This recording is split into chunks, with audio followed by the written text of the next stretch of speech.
Dallas, now that Jerry Jones of the Dallas Cowboys has become the first NFL owner with a public suggestion of repercussions for displays during the national anthem, players are opening up more about the delicate balance of team chemistry and politics in the locker room. And they're not necessarily slamming the powerful and outspoken Jones for suggesting his players will be benched if they disrespect the flag. He's the owner. Either you listen or you don't, Washington Redskins tight end Vernon Davis said Monday. And if you don't listen, then you won't play. It's all up to each and every individual.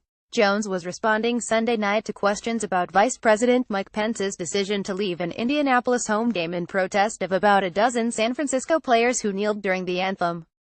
President Donald Trump tweeted after Pence's walkout that he had told his vice president to leave if any players kneeled. On Monday night, Trump also tweeted his support for Jones.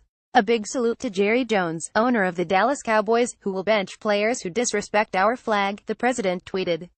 Stand for anthem or sit for game. Former 49ers quarterback Colin Kaepernick started the movement early last season when he sat on the bench, and later kneeled during the anthem to protest racial inequality and police mistreatment of black males. He remains unsigned and wants to resume his career. The 74-year-old Jones, also the team's general manager, said after a loss to Green Bay on Sunday that the NFL cannot leave the impression that it tolerates players disrespecting the flag and said any Cowboys doing so will not play.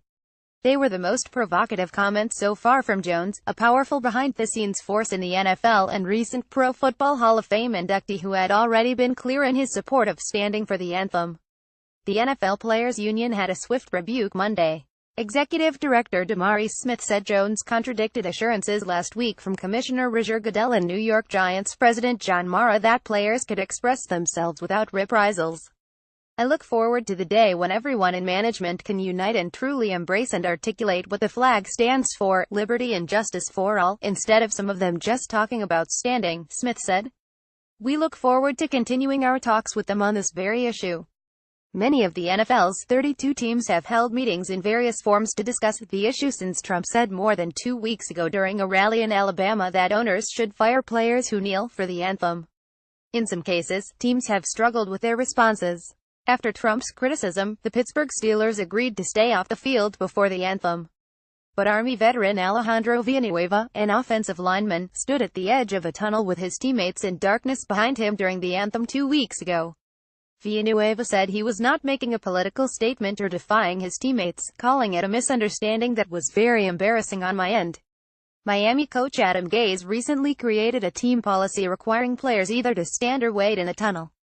3 chose to stay off the field Sunday at home against Tennessee: Michael Thomas, Kenny Stills and Julius Thomas. All 3 have kneeled in the past. Asked why he was responding to questions on the topic after previously declining to comment, Gase said, "Because I thought it was time for us to address it." After several meetings over 2 days before a Monday night game in Arizona 2 weeks ago, the Cowboys and Jones kneeled arm in arm before the anthem. All of them stood during the anthem, with arms still locked. Otherwise, the Cowboys have stood on the sideline. The Denver Broncos decided 2 weeks ago that they would stop kneeling after coach Vance Joseph met with his leadership group. The Broncos stood before their most recent game against Oakland, with linebacker Brandon Marshall raising a fist. Denver was off Sunday. We just feel like as a team, it's bringing more negative attention than it is positive, safety Justin Simmons said. So, we made our point the one time we did it. The awareness of the social injustices are out there. During their bye last week, Atlanta players and coaches had a discussion mediated by a representative from the Ross Initiative in Sports for Equality. Falcons owner Arthur Blank invited the outside perspective, and the team has decided to stand during the anthem. There's no policy that was written or spoken about, Coach Dan Quinn said.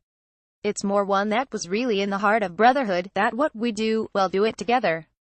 Jones isn't the only owner who feels strongly about players standing for the anthem, but there have been no indications of teams requiring their players to stand. Mara has told Giants players he wants them to stand but supports their right to do otherwise. As a team, we've had our talks about it and we're good to go, said Redskins running back Chris Thompson, among several Washington players to deny reports that they are required to stand. Our ownership, we've all talked about it. I think on our end, we're good.